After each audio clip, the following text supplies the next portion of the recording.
Oui, alors bonjour et bonsoir selon l'endroit où vous vous situez dans la planète pour ce petit webinaire du 28 novembre 2017. Alors, c'est un webinaire qui a toujours pour objectif un petit peu de répondre à toutes les questions que vous pourriez avoir sur la pratique, qu'elle soit de la pratique personnelle ou professionnelle, que vous soyez au module 1 de la formation personnelle ou que vous soyez au module 8 de la formation personnelle ou plus avancé, qu'importe, tout c'est un espace ouvert qui vous permet donc de poser vos questions et qui amène donc évidemment, donc pour chacun, bien évidemment, un enrichissement puisque chacune des questions prend son sens. J'ai pensé peut-être faire une petite présentation parce que les questions qui m'ont été posées, puis j'ai pensé que ce serait intéressant peut-être de faire un retour sur des bases pour bien comprendre comment fonctionne la pratique, comment on peut arriver justement à la développer. Là, j'allais vous faire une présentation qui nous amène jusqu'au module 5, inclusivement.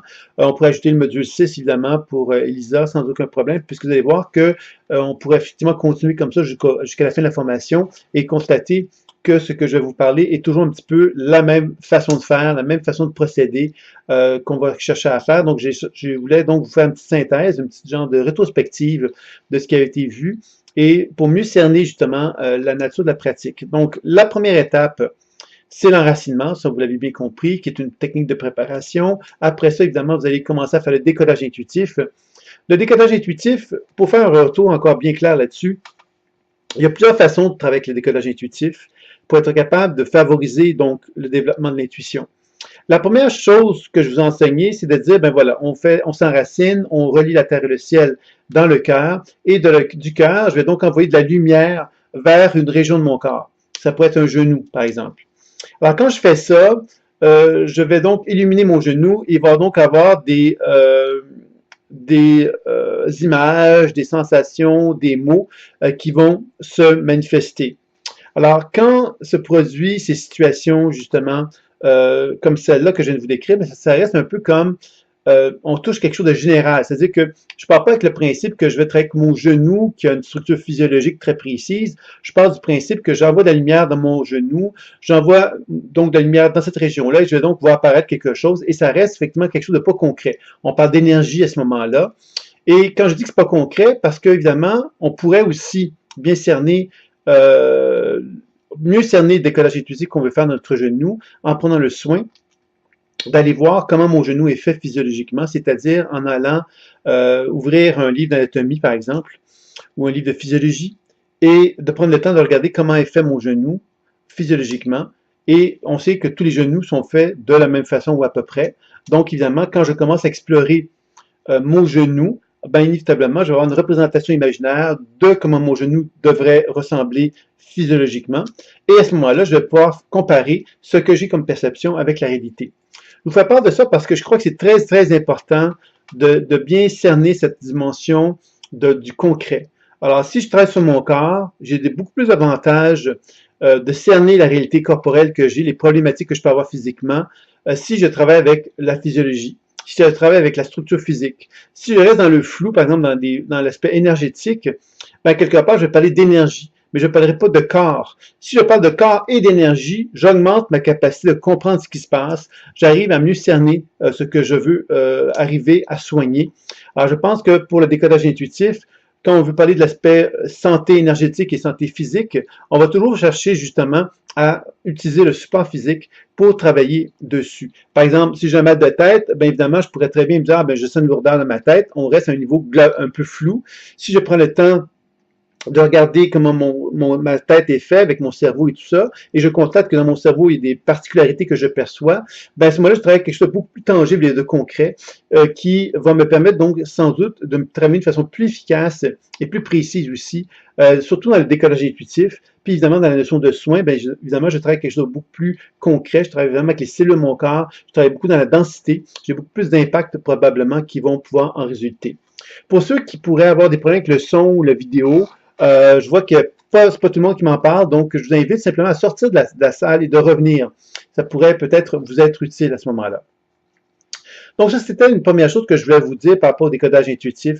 Le deuxième aspect que j'aimerais vous parler concernant le décodage intuitif, c'est que quand on veut faire un travail plus concret, encore une fois, par rapport à l'aspect psycho-émotionnel. Ce qu'on va chercher à faire, évidemment, c'est de travailler ce qu'on a vu dans le module 5, c'est-à-dire qu'on peut travailler sur les sous-personnalités. Alors, les sous-personnalités, qu'est-ce que c'est? C'est la possibilité de travailler sur une facette de moi.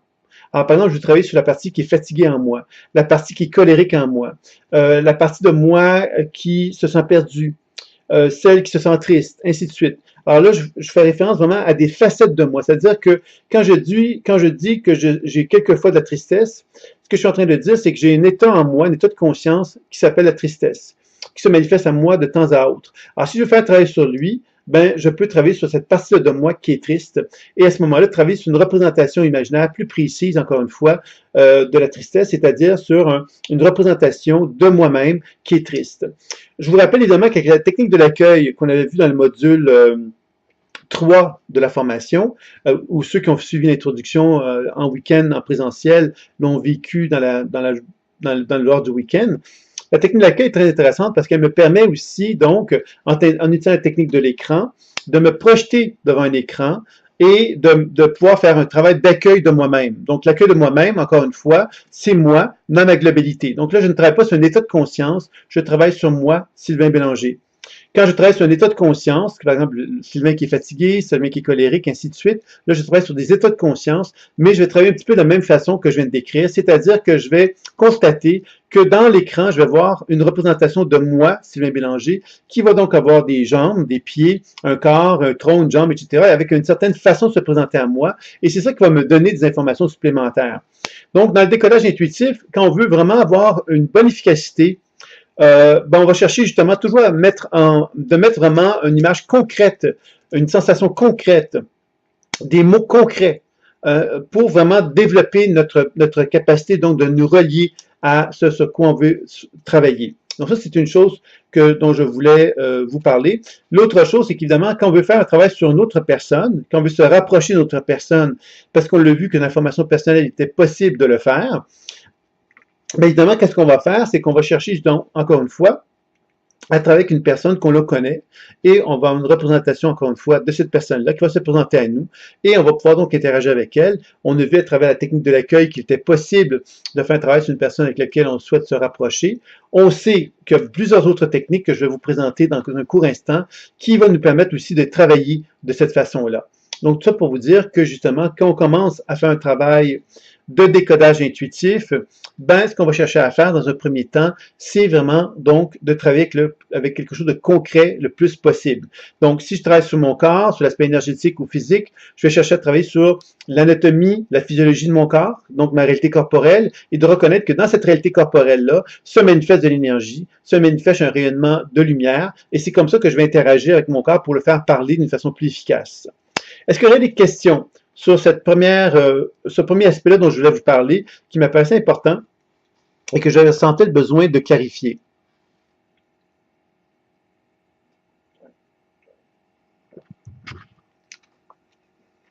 Le second aspect, alors j'attends vos questions, si jamais vous en avez, vous les posez, et j'y reviendrai. Le deuxième aspect que je voulais vous parler, c'est concernant la déprogrammation. Alors, j'ai parlé avec des gens qui ont suivi la formation et qui me faisaient part qu'ils avaient des compréhensions plus ou moins adéquates de la déprogrammation en leur demandant comment ça se... Je pense que je vais prendre un petit verre d'eau parce que la gorge me pique, j'ai pris un petit quelque chose que j'aurais peut-être pas dû prendre, c'est des feuilles de thé. Alors, je reviens dans un instant.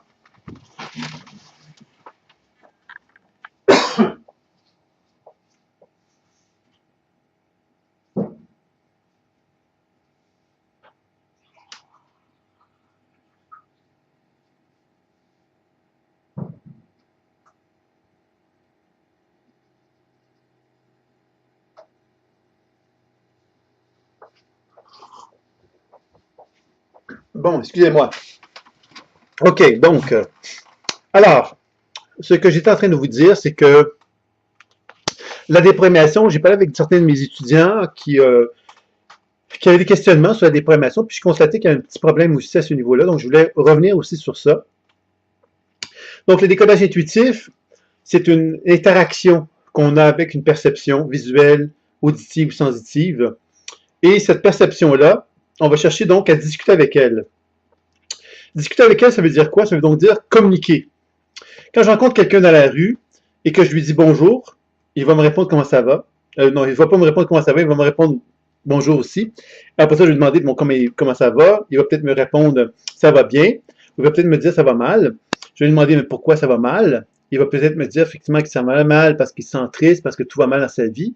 Je vais lui demander mais raconte-moi, qu'est-ce qui se passe exactement, etc. Donc vous voyez que dans une communication naturelle entre des êtres humains, il y a une interaction qui va se faire naturelle parce que moi, en tant qu'interlocuteur, je vais avoir une curiosité envers mon partenaire. Quand il va me dire des choses, je vais avoir la curiosité de lui demander des précisions. Quand on fait le travail de décodage intuitif, c'est exactement la même chose que l'on cherche à faire, c'est qu'on est curieux. Et parce qu'on est curieux, on va poser des questions. Et en posant des questions, on va laisser le corps nous parler, nous exprimer les choses qui vont nous amener à une compréhension plus importante. Ça, c'est bien, bien important parce que très souvent, les gens vont rester dans leur tête. Hein, c'est un peu comme si je rencontrais quelqu'un, puis je me dirais ah, cette personne a l'air triste. Et comme j'ai l'impression qu'elle est triste, je ne lui demanderai pas comment est-ce qu'elle va. Je partirai du principe qu'elle est triste. Et à ce moment-là, toute ma discussion, toute mon orientation, ma communication avec cette personne-là serait orientée sur le fait qu'elle est triste. Et dans ce sens-là, je ne serai plus en communication avec elle, mais je serai en communication avec mon impression que j'ai de la personne. Alors ça, c'est quelque chose qui est quand même important de bien faire attention quand on entreprend la démarche de décodage intuitif. Maintenant, pour la déprogrammation, alors comme je le disais tout à l'heure, c'est que, alors bonjour Catherine, alors bienvenue. Alors donc, ce que je disais, c'est que pour la déprogrammation, j'ai constaté qu'il y a des gens qui avaient des petits problèmes à ce niveau-là parce que ils confondaient plusieurs choses. La déprogrammation, ce qu'il faut bien comprendre, ça touche vraiment la notion du magicien. On va l'appeler comme ça. Pourquoi je dis magicien? Parce que le magicien peut faire ce qu'il veut et créer ce qu'il veut dans l'instant présent. Donc, la beauté de la déprogrammation repose sur cette conception-là de la magie, c'est-à-dire que toute forme de demande que mon corps va me faire, ben, je vais pouvoir lui donner. C'est-à-dire que je vais lui demander qu'est-ce que je peux faire pour t'aider dans l'immédiat, et mon corps peut me demander ce qu'il veut, et moi, je peux le créer et lui donner dans l'immédiat. Et ça veut dire quoi? Ça veut dire que je peux évidemment lui donner de l'amour. Je peux lui donner de la douceur, de la tendresse, la vitamine A, la vitamine B, des oligo-éléments, un produit homéopathique. Je peux répondre en lui donnant donc de la vitalité, du courage, de la force. Je peux lui donner rien. Je peux lui donner tout. Vous voyez? On peut vraiment donner ce que le corps nous demande. Et ça, c'est vraiment important de bien cerner que la déprogrammation va consister justement à un jeu créatif dans lequel je pars du principe que l'énergie, c'est de la pensée. Et la pensée, c'est de l'énergie. C'est-à-dire que si mon corps me demande, je veux du courage, ben moi, je vais me mettre en relation avec le courage, ce que je conçois du courage, et je vais simplement imaginer cette énergie de courage, et parce que je l'ai imaginé, je l'ai créé. Et quand je la crée, ben, je vais la donner, je vais envoyer ça vers la région de mon corps qui en a besoin, qui demande du courage. Et là, je vais donc observer qu'est-ce qui se passe quand cette énergie de courage est retransmise à la région de mon corps. Il va y avoir de nouvelles informations qui vont en résulter, de nouvelles façons de réagir, qui vont m'amener à ce moment-là de nouveau vers le décodage intuitif. C'est important de se le rappeler ça parce que on est habitué, nous, quand je dis on est habitué, c'est que dans l'historique des guérisseurs, par exemple, qu'on entend parler des guérisseurs, des gens qui font des travail énergétique, tout ça, c'est beaucoup orienté sur moi, tu te couches, puis je te fais un soin et je vais te faire du bien. Je ne sais pas exactement ce qui se passe, mais j'ai l'impression que ça va faire du bien. Et effectivement, ça fait du bien. Donc, on s'arrête là, on ne se pose pas de questions et on se dit c'est très bien ainsi. Mais quand on commence à faire des soins énergétiques à plus long terme, à en faire plus régulièrement, on va constater souvent que le soin énergétique peut être problématique parce que on découvre que la personne en question qui reçoit le soin, ben, à un moment donné, on va sentir qu'il y a des résistances, qu'il y a des perturbations qui vont se présenter chez elle, et ces perturbations-là vont empêcher justement va empêcher quelque part le travail énergétique de se faire. Donc, si on est capable, nous, de lire les résistances sur notre partenaire, on risque de l'aider justement à faire un travail sur lui-même pour justement débloquer ou libérer les blocages et l'amener donc à un travail de guérison plus profond. C'est pourquoi que la déprogrammation va être une technique intéressante parce que au lieu de finalement ne pas tenir compte des réactions du corps, on en tient compte, on reconnaît que le corps a donc des réactions, on accepte qu'elle en est, et on accepte quelque part de lui donner ce dont ils ont besoin, ces réactions-là, pour qu'elles cessent, pour qu'elles ne soient plus là, qu'elles ne soient plus des résistances. Encore là, ça touche la notion de la communication. Mais quand je rencontre quelqu'un dans la rue, puis que je vois qu'il se met à pleurer, par exemple, je pourrais très bien lui parler, puis lui dire, mais pourquoi tu pleures, puis rester un processus de décodage. Hein. Le décodage va me permettre de comprendre la personne, en me dire, ah, ben, ok, je comprends pourquoi tu pleures maintenant. Tu pleures parce que tu as un souvenir d'un événement qui t'a fait beaucoup de peine il y a tel temps. OK, donc je comprends. Maintenant, la déprogrammation, ça va être quoi? C'est avec cette personne-là qui pleure. Ben, la déprogrammation, je vais dire, mais est-ce que je peux faire quelque chose pour toi? C'est naturel, ça, cette question-là. Est-ce que je peux faire quelque chose pour toi qui te ferait du bien? Et la personne pourrait très bien me répondre, dire, ah ben, j'aimerais ça que tu me prennes dans tes bras. Et là, on pourrait effectivement prendre la personne dans nos bras, puis on constatait que la personne, après ça, dit, ah, mais je me sens beaucoup mieux. Ça m'a fait vraiment beaucoup du bien. Ah, je me sens même joyeux tout à coup. Je sens un regain d'énergie. J'avais besoin de ça. Ça m'a fait du bien. Je te remercie beaucoup. Alors, dans le monde intuitif, c'est exactement la même chose qu'on va chercher à faire avec la déprogrammation. C'est vraiment de donner à ces perceptions que l'on a dans le corps, dans notre corps, dans celui d'un partenaire, on va donner donc ce qu'il a besoin, ce corps-là, pour qu'il puisse justement se sentir apaisé, écouté, entendu, mais surtout soigné. Et la déprogrammation va vraiment consister à faire ce travail-là. Évidemment, c'est des questions, c'est le moment de les poser concernant cette technique-là. J'ai constaté que beaucoup de gens ne posent pas de questions là-dessus, puis finalement, quand je leur parle en individuel de la déprogrammation, je constate qu'il y a beaucoup de problèmes qui ne cernent pas en profondeur la technique. Donc, n'hésitez pas à poser des questions, il n'y a aucune mauvaise question par rapport à ça. Il y a Sylvie qui me pose, soigne-t-on de la même façon un mal dont on sait d'où il vient et un mal dont on ne sait pas la provenance? Ben, moi, je te dirais que oui, parce que le problème dans cette phrase que tu poses, c'est que quand on dit « je sais d'où vient le problème », ça veut donc dire quelque part que je suis fermé au processus intuitif. Là, je fais une caricature en te disant ça. C'est-à-dire que je risque, parce que je pense savoir, je vais dire ça comme ça, parce que je pense savoir que le mal vient de quelque chose, d'une certaine problématique, mais à ce moment-là, je vais automatiquement faire un travail avec une intention qui est figée par le fait que je sais. Alors que dans le processus intuitif, quand j'appréhende cette problématique-là, je me laisse porter par ce que mon corps va me montrer. Mon corps, lui, sait. Je pars du principe que mon corps sait que moi, je ne sais pas. Donc, j'accepte que le corps va me montrer quelque chose que je ne sais pas, qui pourrait peut-être me confirmer par rapport à ce que je sais, mais qui pourrait aussi me faire changer d'avis aussi, parce que je comprendrais par l'expérience quelque chose que je croyais savoir par la tête ou par l'intellect. Je ne sais pas si je réponds bien à la question, Sylvie, mais ça veut donc dire que le plus important par rapport à la question que tu me poses, c'est de rester dans une position de témoin et de jamais partir du principe que l'on sait d'une façon trop rigide, parce que le processus intuitif pourrait m'amener à voir autre chose que ce que je sais déjà. Et ça, je pense que c'est vraiment une clé importante dans le processus intuitif, de ne pas se laisser, de pas se fermer aux options que l'intuition pourrait nous amener. L'intuition pourrait nous guider ailleurs que ce qu'on pourrait penser. Et je pense que c'est important qu'on soit vraiment attentif à cet aspect-là. Donc, je ne sais pas si j'ai bien répondu à tes questions, Sylvie. Si c'est le cas, juste me dire un petit OK.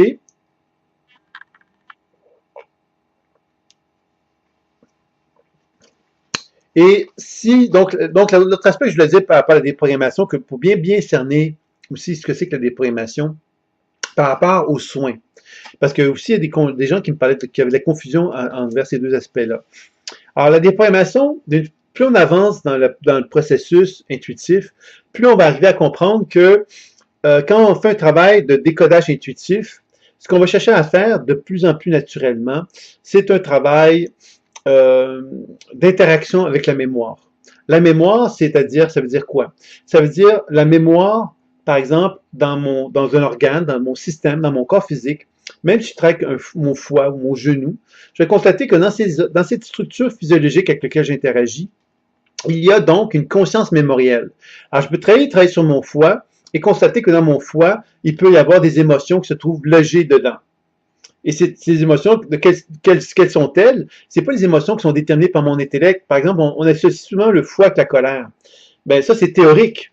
Si on y va dans l'expérience, ben mon foie peut m'exprimer autre chose que de la colère. Donc, il faut passer vraiment de cette idée que notre corps, c'est lui qui va nous transmettre les connaissances et que c'est par cette connaissance-là qu'on va arriver justement à approfondir notre travail.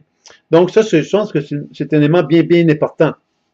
Donc, la déprogrammation va me permettre de faire un travail sur les organes, les systèmes de mon corps, sur l'énergie vitale, en partant du principe que tout ça est animé par une conscience mémorielle, et c'est là-dessus que la déprogrammation va travailler, sur la conscience mémorielle animant la circulation énergétique d'un organe, d'un système. Quand je travaille sur l'aspect plus psycho-émotionnel, bien là, évidemment, je vais pouvoir travailler sur des événements souvent, c'est-à-dire que je vais plus travailler sur la perception d'événements associés à une expérience mémorielle. Par exemple, quand j'avais 8 ans, j'ai vécu un certain traumatisme. Il y a quelques années, j'ai vécu un traumatisme important. J'ai un arrière-grand-père qui a un traumatisme important, une mémoire d'autre vie avec laquelle je sens en résonance, avec laquelle je suis en résonance et qui me touche beaucoup. Voyez, on commence à comprendre que le concept de la mémoire, c'est quelque chose qui est continuellement présent à l'intérieur de soi et que quand on fait notre voyage à l'intérieur de nous-mêmes ou le voyage vers un partenaire, on va constater que l'énergie vitale qui circule en soi ou un partenaire est animée par une conscience mémorielle et que plus on est habilité à voyager dans cette conscience mémorielle-là, plus on va être capable de pouvoir justement voir, entendre et ressentir des événements associés, des événements très, très figés, très précis d'une expérience de vie d'une personne. Et que ces mémoires-là, bien évidemment, en interagissant avec elles, on va apprendre donc justement à les déprogrammer, c'est-à-dire qu'on va apprendre à les décoder pour comprendre la raison d'être et à déprogrammer pour les libérer de leur programmation. C'est ça qu'on va chercher à faire dans le travail de déprogrammation et que plus je déprogramme une mémoire, plus je lui permets de se libérer, plus elle me montre effectivement ce qu'elle est réellement, c'est-à-dire moins elle est figée, plus elle est capable de me montrer qui elle est vraiment, quel est son potentiel, quelles sont ses capacités, quelles sont ses ressources. Et c'est ça qu'on va chercher à voir plus profondément lors d'une pratique avec la déprogrammation. Alors, je ne sais pas si ça vous aide, les questions que je vous pose par rapport à ça. Ah, ça, une question de Séverine qui est intéressante parce que justement, elle touche vraiment une question fondamentale de la pratique intuitive. Elle me dit, mais quand les événements sont oubliés, les mémoires cellulaires, mais c'est justement, dans le processus intuitif, quand on fait confiance au processus intuitif, on accepte justement l'idée que le processus intuitif va nous dévoiler de l'information. Alors même si ce sont des informations qui sont oubliées, premièrement, c'est toi qui le dis, Séverine, qu'elles sont oubliées. Les événements sont oubliés. Alors, s'ils sont oubliés, tu peux pas savoir qu'ils le sont, à quelque part, tu vois. Donc, le processus intuitif va t'amener à être capable, donc, d'interagir avec ton corps, avec les cellules, les mémoires cellulaires, justement, pour être capable, justement, d'aller chercher de l'information progressivement. Par le biais du décodage intuitif, d'en comprendre la raison d'être, la déprogrammation, d'apprendre, justement, à libérer, à déprogrammer les éléments figés de ta conscience. Et plus ça va se défiger, plus tu vas être capable, justement, de pouvoir accéder à une nouvelle vision de ta propre réalité. C'est ça qu'on va chercher à faire tout au long de ce processus-là. Donc, je ne sais pas si je réponds bien à ta question, Séverine, mais disons que je te dirais que le concept des événements oubliés sont étroitement en relation, évidemment, avec le travail qu'on va chercher à faire dans notre voyage intérieur, puisqu'on accède progressivement à connecter avec plein d'événements ou plein d'éléments qui étaient peut-être disparates dans notre intérieur, qu'on va apprendre justement à combiner, puis on va comprendre qu'il y a un genre de flot d'informations, un genre de compréhension plus globale de notre vie qui va en résulter et qui va souvent nous amener justement à être capable de comprendre plus clairement ce qui en est. Est-ce qu'on va être capable d'accéder à cette fameuse mémoire cellulaire dans le sens absolu du terme? Peut-être pas. On sait qu'il y a des couches. Les couches, c'est qu'on enlève des couches de mémoire, puis ces couches de mémoire-là vont nous amener progressivement à accéder à quelque chose de plus proche de la vérité. Et c'est ça un petit peu qu'on va chercher à faire tout au long du processus intuitif dans lequel on se trouve. Donc, Lisa qui me pose, donc plus on va à l'origine du problème, mieux on va déprogrammer. Il y a un mécanisme qui fait que l'émotionnel fait surgir ses mémoires anciennes. Disons que oui, donc on peut dire deux choses là-dessus, Lisa. Bon, la première chose, c'est que plus on va à l'origine du problème, plus on va déprogrammer, c'est-à-dire que plus on arrive justement à toucher, je dirais ça comme ceci, la mémoire cellulaire, hein, la programmation, plus on reconnaît qu'il y a une mémoire qui est figée, plus on peut arriver donc à déprogrammer. Maintenant, déprogrammer cette mémoire-là peut nous amener à constater que derrière cette mémoire qu'on vient de libérer, il y avait quelque chose d'autre qui est derrière, qui a un impact dessus et qui empêche justement le mécanisme de transformation de se faire. Donc ça, c'est quelque chose qui peut être vu. Et c'est un peu le principe des couches, justement, sur lequel un travail peut être effectué. Et on peut observer effectivement dans la pratique qu'il y a une couche qu'on enlève, puis que quand on a l'impression que cette couche-là devrait nous amener à une transformation, on constate simplement qu'il y a une autre couche qui apparaît, ainsi de suite. Ça, c'est quelque chose qui peut effectivement se manifester. Et maintenant, l'autre aspect, c'est que qu'est-ce qui va faire que des mémoires anciennes vont ressurgir? Ben, c'est évident que tu parles d'émotion, ben, c'est évident qu'il y a l'expérience de la vie. L'expérience de la vie, je donne un exemple. Je vis une expérience répétitive de souffrance dans ma vie. Cette expérience de souffrance qui est répétitive va m'amener à me questionner pourquoi je revis toujours la même chose. Alors, c'est certain que là, il y a une forme de maturité émotionnelle qui en résulte parce que quand je vis une expérience de victime une fois, deux fois, trois fois, quatre fois, cinq fois, 10 fois, 20 fois, 100 fois, à un moment donné, ben, je commence à comprendre quelque chose. Je commence à comprendre quelque part que la vie est en train de m'essayer de me transmettre une information, est en train de m'enseigner quelque chose qui me fait du mal et que j'ai de la misère à cerner, que j'ai de la misère à comprendre. Alors, quand je commence à cerner cette réalité-là, c'est là que je commence à comprendre véritablement qu'il y a donc une forme de maturité émotionnelle que je suis en train de reconnecter avec moi-même, puis de dire, ben oui, finalement, cette souffrance-là que je vis depuis une cinquantaine de fois, ben m'amène à me dire, ben là, aujourd'hui, je suis fatigué de vivre toujours ça, j'en ai marre, j'ai envie de changement, j'ai envie de me rendre réceptif à ce que j'ai envie de devenir. Et évidemment, toute cette réflexion qui est en train de se faire fait partie un peu de notre déprogrammation, c'est-à-dire que la répétition va faire qu'à un moment donné, mon corps, ma conscience, va pas être capable de réagir de la même façon à la programmation parce qu'elle va apparaître comme étant inutile, cette programmation-là. Ça fait 50 fois que je revis la même chose. Je vais-tu encore revivre ça encore 50 fois? Non. J'ai plus envie de ça. Ça m'intéresse plus. Dorénavant, je vais faire des changements pour ne plus avoir revivre les mêmes choses. Alors, c'est là, évidemment, que tout le processus de déprogrammation, ça fait partie aussi du processus de déprogrammation, parce que là, on peut parler d'une forme de maturité et qui commence à prendre forme, où l'individu développe une conscience qui l'amène à se dire, ben voilà, moi, je n'ai plus envie de répéter, répéter, répéter, répéter. J'ai donc envie d'accéder à autre chose. Et c'est là qu'on va amener donc une transformation à pouvoir se faire plus facilement. Alors, je ne sais pas si ça répond à ta question, Elisa, ou à tes questions plutôt. Tu me feras un petit signe pour que je sache que j'ai bien répondu. Il y a Sophie qui me parle de « c'est bien de faire un petit retour en arrière sur la déprogrammation. Pour ma part, c'est très souvent une attente du retour de la déprogrammation qui fait défaut. Sinon, pour moi, j'ai bien compris à quoi elle servait. » Alors, je te dirais, Sophie, par rapport à cette notion de déprogrammation, que un petit retour encore en arrière par rapport à ça. Alors, quand je dis qu'est-ce que je peux faire pour t'aider dans l'immédiat à l'information mémorielle qui est là, on va donc attendre une réponse.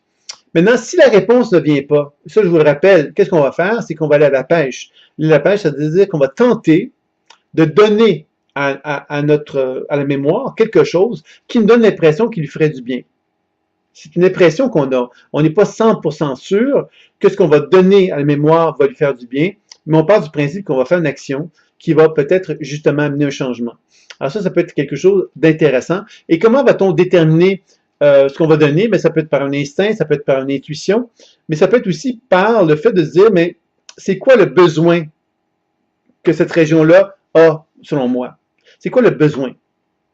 Alors, ça peut être un besoin de force, ça peut être un besoin de, hein, par exemple, mon genou qui est fragile, puis qui est toujours en train de me faire du mal, ben, quelque part, je pourrais envoyer de la solidité, par exemple. Hein. Vous voyez, ça peut être tout simple comme ça.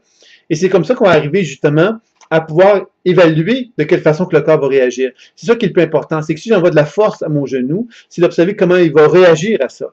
C'est ça qui est la clé de la déprogrammation. Parce que la déprogrammation, c'est pas une recette magique où on se dit, ben voilà, j'envoie quelque chose, puis il adviendra ce qui adviendra. Ben non. On doit être conscient que quand on fait une action, ben effectivement, il y a donc une réaction. Et c'est à travers ce processus d'action-réaction qu'on va arriver justement à constater qu'il y a une forme d'équilibre et d'harmonie qui va s'installer dans le corps. C'est comme ça qu'on va parvenir justement à favoriser un plus grand bien-être.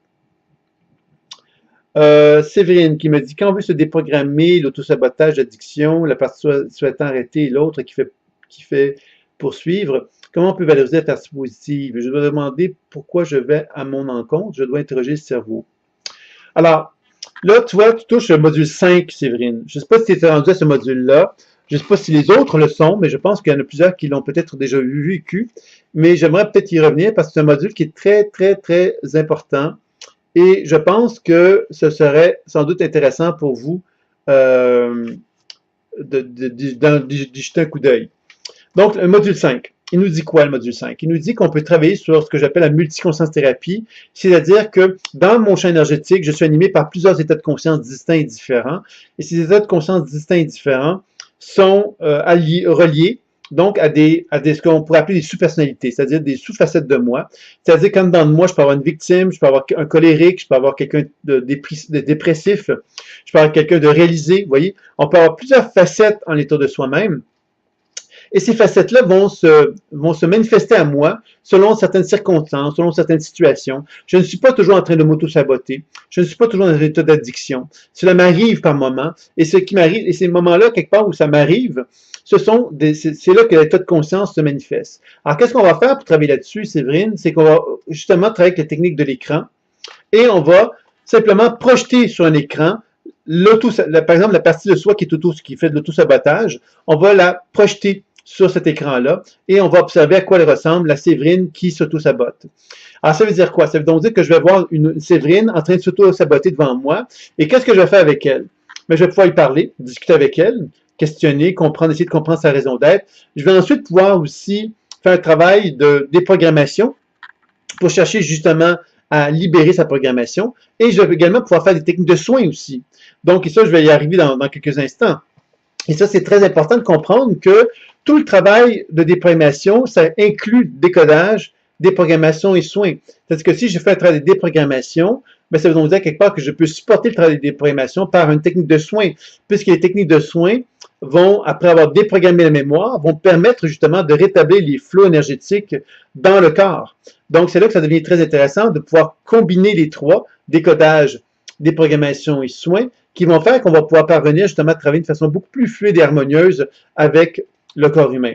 Donc, tu vois, Séverine, qu'avec le module 5, si tu prendras le temps de regarder ça, si tu ne l'as pas encore fait, donc le module 1, 2 et 3 qui touchent l'introduction, le module 4 sur les chakras, le module 5 sur les sous-personnalités psycho-énergétiques associées aux chakras. Donc, on est simplement en train d'approfondir le module 4 avec le module 5 qui nous dit qu'on peut travailler sur des sous-personnalités, et ces sous-personnalités sont, par exemple, la Séverine, que je connais, mais dans ce cas-ci, c'est une partie de Séverine avec laquelle je travaille, qui s'appelle celle qui fait de l'autosabotage, ou celle qui est addictive. Et ces parties-là de moi, que je regarde, bien évidemment, elles vont se manifester à moi avec une certaine structure énergétique, c'est-à-dire que la façon que je gère l'énergie vitale en moi quand je suis dans l'autosabotage est différente que quand je suis dans l'addiction ou quand je suis dans une position équilibrée.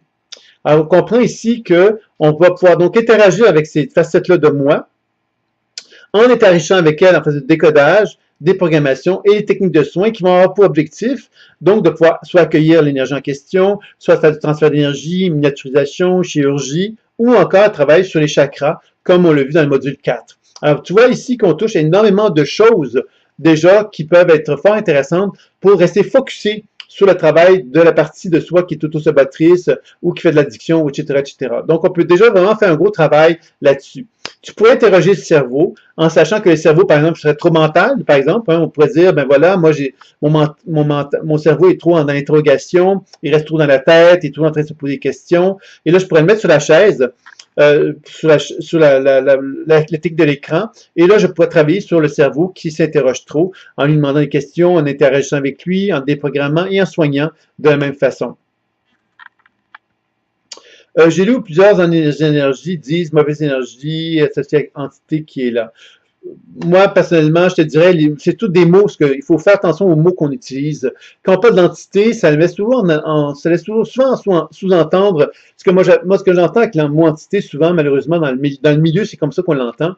Entité, ça veut dire victimisation. C'est-à-dire, j'ai une entité, je suis donc victime d'une entité qui m'empêche de pouvoir atteindre mon objectif de vie. Donc, je suis victime, donc c'est pas moi, c'est pas de ma faute, et je dois donc me faire enlever l'entité. Et souvent, on va aller voir des gens qui disent enlever des entités, puis ça nous déresponsabilise complètement. Il faut comprendre, c'est qu'une entité, c'est une mémoire. OK? Quelle que soit la densité de l'entité en question, c'est une mémoire. Alors, des mémoires qui vont être plus denses, tout simplement parce qu'il y a plus de souffrance dedans.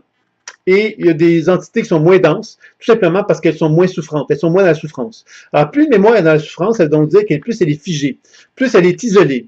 Par exemple, quelqu'un qui s'est suicidé, une personne qui s'est suicidée, ben, quelque part, elle va laisser des traces mémorielles dans la conscience qui vont être beaucoup plus denses, qui vont être beaucoup plus figées, parce que l'expérience de suicide est une expérience qui est forte et qui est une expérience de douleur. Moi, si je porte en moi de la souffrance et de la douleur du même acabit, du même niveau de conscience que cette énergie qui s'est suicidée, ben je risque effectivement de pouvoir capter cette énergie-là et à ce moment-là faire une genre d'alliance avec elle, inconsciente, une résonance avec elle inconsciente, qui va faire que je vais effectivement avoir l'impression que je suis possédé par elle. En fait, je ne suis pas possédé par elle. Je suis en résonance avec elle, et parce que je suis en résonance avec elle, j'amplifie le processus inconscient qui anime l'énergie en question. C'est pourquoi qu'on va parler de décodage, déprogrammation et soins dans un cas comme celui-ci, comme les autres, comme dans n'importe quel autre cas, puisqu'on va pouvoir donc projeter sur notre écran la facette de soi qui est porteuse de ça, qui est en résonance avec elle, avec cette mémoire-là, et on va pouvoir faire le travail de décodage, déprogrammation et soins pour la libérer. Et plus je la libère, mais plus je me dégage de cette résonance-là, et plus je me libère d'elle, et plus je renoue contact avec mon équilibre également. Donc, je ne sais pas si c'est plus clair pour toi, Séverine, concernant ça, mais je pense qu'on a fait un bon tour d'horizon concernant cette question de la déprogrammation aussi de façon plus globale. Mais ta question était très pertinente et je te remercie de l'avoir posée. Maintenant, si on veut bien, ici maintenant, ce que je voulais aborder également avec vous, c'est les techniques de soins. Alors, les techniques de soins, c'est le troisième volet de la pratique. Alors, il y a le décodage intuitif qui permet d'accéder à la connaissance, la déprogrammation qui permet donc de libérer les mémoires figées, et les techniques de soins qui vont permettre de rétablir les flots d'énergie. Mais on sait, hein, vous l'avez compris, que les flots d'énergie, lorsque je fais un soin énergétique, j'ai compris que le soin énergétique était toujours animé d'une conscience mémorielle. Donc, je fais décodage, déprogrammation et soins. Et quand je fais un soin, c'est évident que les actions que je fais à niveau énergétique vont interagir non seulement avec l'énergie vitale sur laquelle je fais un soin, mais aussi sur la conscience mémorielle qui est animée par le soin, qui est animée par la région en question. Donc, vous comprendrez évidemment que ça nous ramène inévitablement vers le décodage intuitif et la déprogrammation. Et c'est comme ça que c'est un genre de cercle qui tourne tout le temps en rond. Hein, décodage, déprogrammation, soins, décodage, déprogrammation, soins. Et c'est comme ça que ça nous permet de toujours progresser, avancer dans le processus intuitif. On a vu, pour ceux qui sont jusqu'au module 5, on a vu déjà beaucoup de techniques de soins. Hein, donc, je viens de vous parler du décodage intuitif, déprogrammation et soins. Maintenant, les soins, je vais vous parler. Il y a la technique de l'accueil, qui est une technique fort intéressante, où on peut apprendre justement à s'accueillir. Accueillir, ça veut dire quoi? Ça veut dire d'arrêter de se dissocier de soi. Ça veut donc dire arrêter de se distancer de soi, arrêter de se couper de soi, arrêter de rejeter des facettes de soi. Donc, l'accueil consiste à se réapproprier l'énergie vitale pour qu'on puisse renouer contact avec le sentiment d'unité en soi. Donc, c'est une technique fort importante qui nous permet donc de faire un travail d'unification avec soi-même. Et quand on fait sur quelqu'un d'autre, ce qu'on va chercher à faire, c'est qu'on va chercher à aider notre partenaire à ce qu'il se sente accueilli par nous. C'est-à-dire que nous-mêmes, on va lui donner l'opportunité qu'il se sente pleinement accueilli par nous. Et ça va l'aider aussi à se sentir plus en paix, plus en état de tranquillité avec lui-même. Et il va être capable donc de plus se dévoiler à nous aussi. Donc, quelque chose de cet ordre-là qui est fort intéressant. On a vu que la technique d'accueil pouvait nous aider aussi à faire un travail sur des personnes avec lesquelles on est en conflit. Alors, même s'ils ne sont pas là, ces personnes-là, alors évidemment, ce travail-là va nous permettre justement de nous désengager de la charge émotionnelle qui peut être associée à un conflit avec une personne, qui va nous aider justement à avoir une relation plus équilibrée avec notre entourage. On a vu qu'il y a 3 techniques d'auto-guérison, transfert d'énergie, chirurgie, miniaturisation, qui sont également des techniques qu'on va utiliser habituellement pour travailler sur un organe, un système du corps. Donc, on travaille vraiment avec une problématique de santé. Et ces 3 techniques-là sont très intéressantes. Le transfert d'énergie qui va permettre donc d'amener de l'énergie équilibrante dans toute la région, dans tout l'organe en question. On va créer donc des mouvements énergétiques en superficie, en profondeur, haut, bas, gauche, droite. On va remplir d'énergie la région en question, ce qui va nous permettre de voir comment elle réagit, cette énergie-là. Et on sait que les réactions qui vont résulter sont souvent associées, associées à de la conscience mémorielle qui peut être figé dans l'énergie vitale animal-organe. Donc, ça va nous ramener évidemment au décodage et des programmations aussi de faire ça comme ça. Mais la technique de transfert d'énergie va donc nous permettre de pouvoir équilibrer l'organe d'une façon globale. Ensuite, la chirurgie énergétique va nous permettre donc d'interagir avec l'organe en question en superficie de superficie vers l'intérieur. Et on va pouvoir faire une opération ou enlever des congestions énergétiques à l'intérieur de l'organe aussi. La miniaturisation va me permettre de pénétrer à l'intérieur de l'organe, comme si je devenais tout petit et que j'étais à l'intérieur de l'organe. Et en étant à l'intérieur de l'organe, je peux faire du transfert d'énergie et de la chirurgie, mais à l'intérieur de l'organe, pour faire des actions, des interventions plus précises sur l'organe en question. Donc ça, c'est 3 techniques vraiment très intéressantes pour travailler sur l'aspect santé, pour ceux qui ont envie de travailler sur l'aspect santé. Les autres techniques qui sont intéressantes pour travailler sur l'aspect santé sont celles sur les chakras, ouverture-fermeture des chakras, équilibre par les couleurs, circulation rotatoire, mouvement descendant et ascendant, circulation entre les axes, sont toutes des techniques évidemment qui vont aussi nous amener justement à faire un travail. Donc, quand je vous parle des chakras, quand je vous parle des organes et des systèmes, sachez que pour moi, toutes ces techniques-là peuvent très bien s'appliquer à l'aspect santé, donc organes, physiques, tout ça, et peuvent s'appliquer très bien aux chakras. Il faut savoir que les chakras sont l'expression énergétique des glandes endocrines du corps. Donc, les chakras sont en quelque sorte des structures physiques qui sont simplement manifestées, qui sont observées dans un contexte énergétique, tout comme les cellules du corps. Quand on les observe d'un point de vue énergétique, on va voir l'aura, tout simplement. Donc, vous voyez que on est vraiment dans une relation corps-énergie très, très étroite dans ce sens-là. Et toutes les techniques que vous avez vues jusqu'au module 4 vont vous permettre de développer une boîte à outils qui vont vous permettre donc d'interagir avec plusieurs outils, plusieurs techniques pour faire parler le corps, faire parler votre corps, faire parler le corps de votre partenaire. Et qu'en faisant ces actions-là, vous allez permettre à l'énergie de redevenir de plus en plus fluide, mais aussi vous allez permettre au corps de pouvoir vous parler plus facilement et de faire ressurgir en lui des mémoires qui pouvaient être figées, qui pouvaient être perturbées depuis un certain temps. Donc, vous voyez, ça, c'est quelque chose, bonjour, qui est assez important, donc, à bien cerner à ce niveau-là. L'autre chose dont je voulais vous parler, c'était le module 5, qui nous permet, lui, de travailler sur les sous-personnalités, comme je disais tantôt. Alors, grâce à Séverine, on a pu aborder le sujet un petit peu avant. Donc, ce qui est très intéressant avec ce module 5-là, c'est que ça nous permet d'avoir une certaine liberté de pouvoir se dire, ben, j'ai un problème, je l'identifie. Par exemple, j'ai le colérique en moi, je suis quelqu'un qui est colérique par moment, donc je l'identifie et je peux donc travailler avec la technique de l'écran pour travailler sur cette facette-là de moi qui est en colère. Donc, c'est intéressant parce que ça me permet justement de pouvoir effectuer un travail sur cette partie-là de moi qui est en colère, que je vais voir apparaître d'une certaine façon, que je vais entendre ou ressentir d'une certaine façon. Je vais pouvoir prendre le temps de décoder ce qu'elle veut me communiquer, de déprogrammer et de soigner de la même façon. Alors, vous voyez qu'il y a quelque chose de très intéressant dans cette technique-là. Ça veut donc dire qu'on peut travailler sur tout ou à peu près. Il n'y a rien qui nous limite. Il n'y a rien qui nous empêche de pouvoir travailler sur les sous-personnalités de à peu près n'importe quoi qui anime notre être. Donc, ça peut être une belle façon d'intervenir. Et on a vu que la façon qu'on va soigner les sous-personnalités, bien évidemment, on a vu qu'il y a plein de techniques qui peuvent nous permettre de le faire. La technique d'accueil, transfert, miniaturisation, chirurgie, ouverture-fermeture, équilibre par les couleurs, circulation rotatoire, mouvement descendant et ascendant, circulation entre les axes. Donc, vous voyez qu'il y a une somme de techniques vraiment intéressantes déjà que vous avez avec le module jusqu'au module 5. Pour ceux qui vont commencer à aborder le module 6, ben, on va aborder la déprogrammation de la mémoire cellulaire, qui va nous permettre donc de faire des voyages. On va être juste quand même plus capable de faire des voyages dans notre champ d'expérience pour accéder à notre passé, donc aller voir des expériences de notre passé. Par exemple, qu'est-ce qui s'est passé à l'âge de 5 ans, qu'est-ce qui s'est passé à l'âge de 8 ans, etc.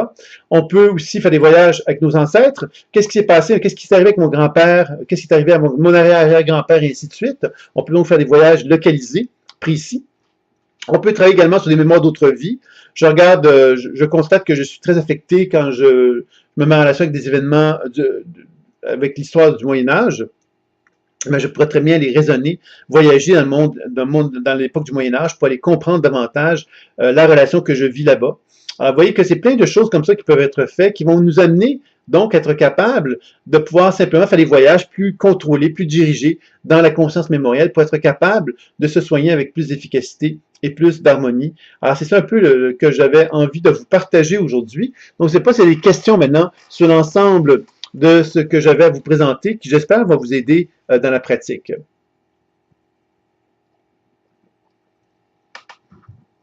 Donc, s'il y a des questions, ce serait le moment de les poser.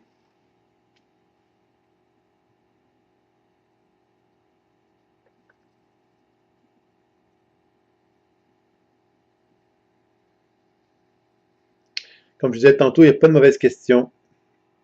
Il n'y a que des questionnements, des réflexions qu'on peut avoir. Donc, il n'y a aucun problème si vous avez ces questions que vous avez envie de me poser.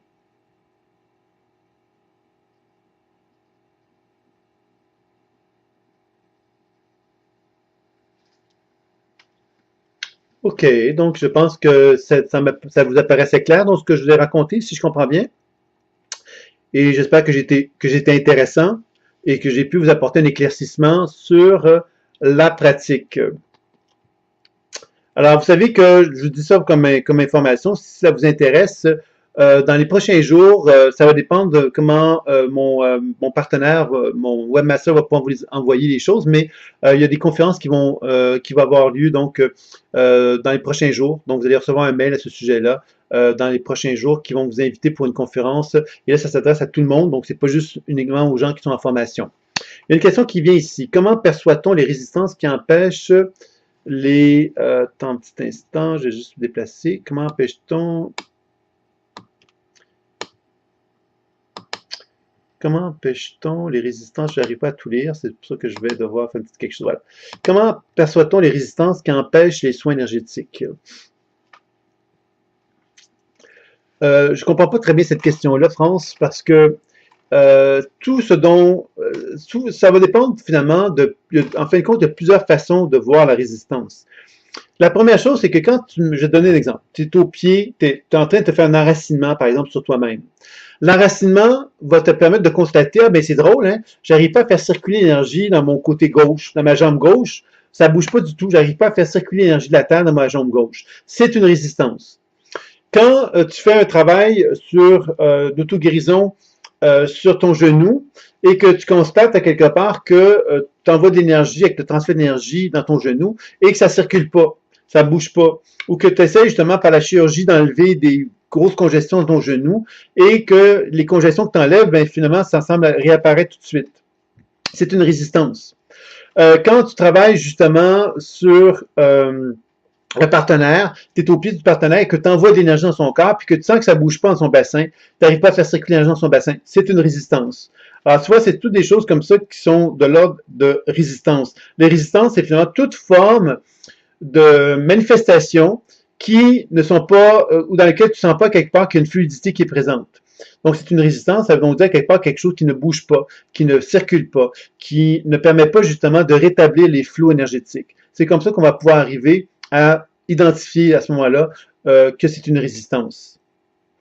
Donc, je ne sais pas si je réponds à ta question, France, mais c'est ça. Ensuite, Elisa qui me dit « La position de témoin me semble importante d'après ce que tu dis pour se déculpabiliser tout en devenant responsable. » Effectivement, la position de témoin ne signifie pas justement qu'on va se rendre responsable dans le sens péjoratif du terme, et ça met simplement dans une position d'observateur.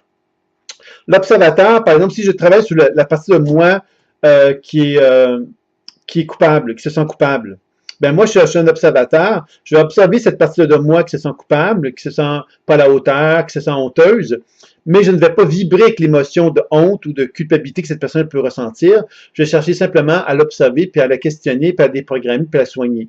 Ça veut donc dire quelque part que je vais être dans une position de distance. Et c'est ça la clé. Si je ne suis pas dans cette position de distance, ben je ne peux pas faire le travail intuitif. Donc, il faut que je revienne à cette position de témoin. Et ça, comment je l'ai fait, cette position de témoin, mais c'est en apprenant justement à bien m'enraciner, en apprenant à avoir une bonne distance par rapport aux énergies que j'observe. Et si je ne suis pas capable, ben à ce moment-là, je vais travailler sur les parties de moi qui font que je ne suis pas capable. Par exemple, à chaque fois que je travaille sur la partie honteuse qui est en moi, je me mets à pleurer. Bon, ben ça veut donc dire que je vais travailler sur la partie de moi qui pleure. Alors, je vais oublier un petit peu la culpabilité, la partie honteuse en moi, je vais plutôt travailler sur la partie qui est triste. Et je vais donc travailler de cette façon-là pour renouer contact avec une position de témoin qui va me permettre de revenir sur la partie qui se sent coupable par la suite. Oui, Sophie, on a déjà parlé des sous-personnalités. Quand ça coupe comme ça, Sophie, parce que tu es la seule, ça veut donc dire probablement que ta connexion était pas très bonne. Donc, souvent, on propose de sortir de la salle, de revenir. Donc, tu le sauras pour la prochaine fois. Ça peut être une façon de vérifier puisque les autres personnes n'ont pas vécu cette situation-là que tu décris. Alors, bon, évidemment, comme c'est enregistré, mais on va parler des subpersonnalités. Mais si tu as des questions, Sophie, ce serait le moment d'y aller sur les subpersonnalités, puisqu'on en a parlé passablement dans le webinaire, là.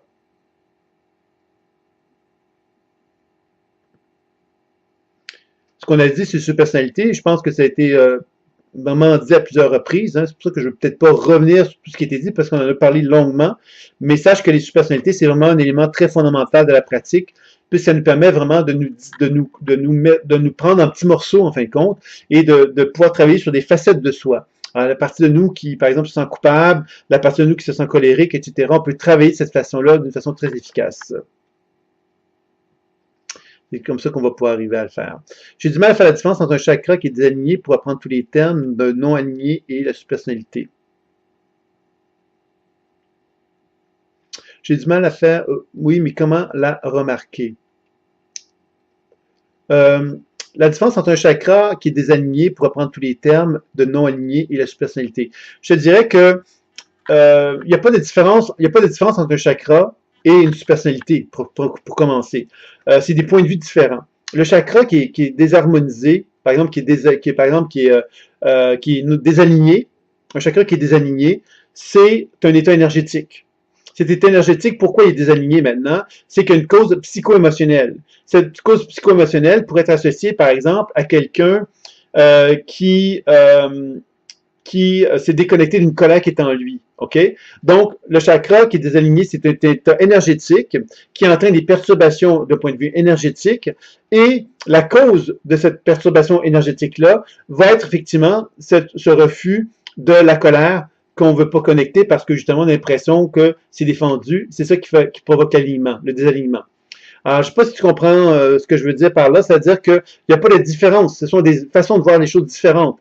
Quand je regarde les chakras, je vais regarder l'aspect énergétique de l'état qu'ils ont. Sauf que si je m'intéresse à la conscience mémorielle qui anime l'énergie vitale du chakra, je vais découvrir quelque part, à ce moment-là, d'autres informations qui vont me permettre de comprendre que, justement, l'énergie est animée de mémoire. C'est ça qui est important de cerner à ce moment-là. Et cette mémoire-là va me permettre donc de travailler sur la subpersonnalité, parce que la subpersonnalité va être justement l'aspect plus mémoriel, la conscience mémorielle de la perturbation énergétique, qui va donc me permettre de travailler sur le décodage des programmations et soins pour rétablir les flots énergétiques dans la subpersonnalité en question. Je ne sais pas si c'est plus clair pour toi, Sophie.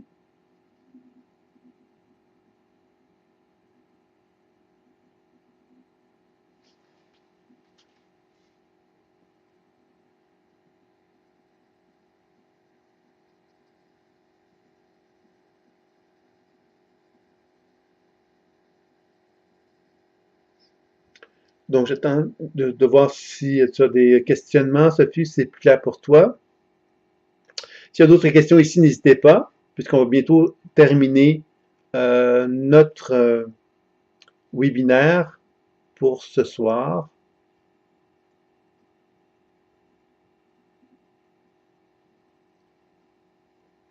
Alors, tu dis comment la remarquer, mais comment la remarquer?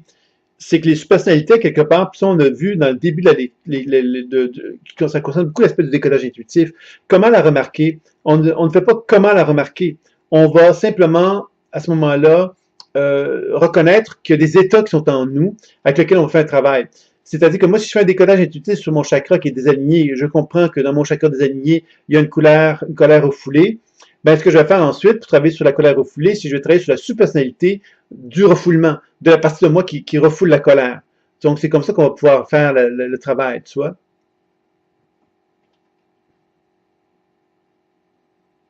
OK, ben c'est ça. Ben justement, la bonne nouvelle, c'est que c'est enregistré. Du moins, j'espère que ça s'est bien passé et que ça va permettre justement euh, de pouvoir finalement être réécouté à votre rythme et de vous assurer évidemment à ce moment-là que la qualité sonore sera meilleure, disons. Est-ce qu'il y aurait d'autres questions avant de terminer ce petit webinaire-là? Alors, j'aimerais peut-être vous dire, pour ceux qui, en fait, ce sont des nouvelles, je pense, qui vont vous intéresser, c'est que vous savez que vous avez probablement chacun d'entre vous qui sont dans la salle des mini-consultations de disponibles. Alors, je vous le rappelle parce que il y a très peu de gens qui m'en ont fait la demande. Les mini-consultations, c'est des mini-consultations de 30 minutes dans lesquelles je prends le temps en individuel avec vous de répondre à vos questions d'ordre personnel, mais aussi également on prend un petit peu de temps pour regarder comment va la pratique pour voir de quelle façon que je peux vous aider à aller un peu plus loin là-dessus. Donc, vous le savez maintenant, j'en ai parlé à plusieurs reprises, donc ceux qui sont intéressés aux mini-consultations, c'est possible de prendre rendez-vous avec moi. C'est à vous de le faire à ce moment-là, par contre, pour qu'on regarde ensemble quel est le moment convenable pour tous les deux pour prendre ce rendez-vous-là. Ça, c'est une première chose. La deuxième chose, c'est qu'une fois par mois, vous savez qu'il y a des webinaires comme ceux que je fais qui vont se poursuivre pour l'année qui va venir, puisqu'on va finalement, vous l'avez compris, qu'on va bientôt se rapprocher de l'année 2018. Donc, il y aura donc encore des webinaires une fois par mois qui auront lieu durant toute l'année. Vous savez aussi qu'il va y avoir également, vous ne le savez pas encore, mais je vais vous l'annoncer, je vais sans doute organiser des pratiques supervisées une fois par mois également. Ça, c'est nouveau. Alors, pour ceux qui sont en la formation personnelle, ça va consister justement à des rencontres dans lesquelles on va se retrouver dans la salle de chat développement conscience et on va finalement ensuite se retrouver dans des heures très précises et vous allez finalement vous présenter et on va donc entreprendre un thème, un exercice que je vais donc animer avec vous et que vous allez pratiquer. Et ensuite, on va faire un retour d'horizon ensemble pour regarder comment ça s'est passé. Alors ça, c'est quelque chose de nouveau. J'ai senti le besoin de le faire parce que j'ai quand même parlé à des gens, tout ça, et puis j'ai vu que l'aspect pratique pouvait être stimulant de le faire ensemble. Donc, pour vous aider justement dans votre pratique, j'ai pensé organiser ça. Donc, une fois par mois, il y aura donc ces pratiques-là qui seront supervisées, en fin de compte, des pratiques sur soi, supervisées pour ceux qui sont en la formation personnelle. Et pour ceux qui sont en la formation professionnelle, il y aura donc des pratiques supervisées, mais des pratiques supervisées dans un contexte professionnel qui seront faites également. Ça, c'est des choses nouvelles, puis ça veut dire que je vais être présent lors de ces soirées-là et que je vais les animer également. Alors, c'est ça la nouveauté. Je propose ça parce que justement, je crois que ça va amener une plus grande intégration de la pratique, une plus grande facilité de la pratique aussi. Je pense que ça peut être un plus pour chacun d'entre vous d'organiser ça et c'est quelque chose qui se présente, que je vous propose là, et je vous serai donc tenu au courant dans le prochain email, vous allez avoir un peu plus d'informations là-dessus concernant les prochaines dates, concernant ces nouveaux événements-là. Donc voilà. Alors, je vous remercie beaucoup pour avoir assisté à ce petit webinaire-là. J'espère que vous avez apprécié. Et s'il y a quelque chose, bien évidemment, vous me faites signe. Vous pouvez m'envoyer par mail ou par téléphone pour me faire connaître vos questions, vos interrogations, vos questionnements. Donc voilà. Alors, je vous dis à très bientôt. Je vous souhaite une très, très belle fin de soirée. Merci beaucoup. Au revoir.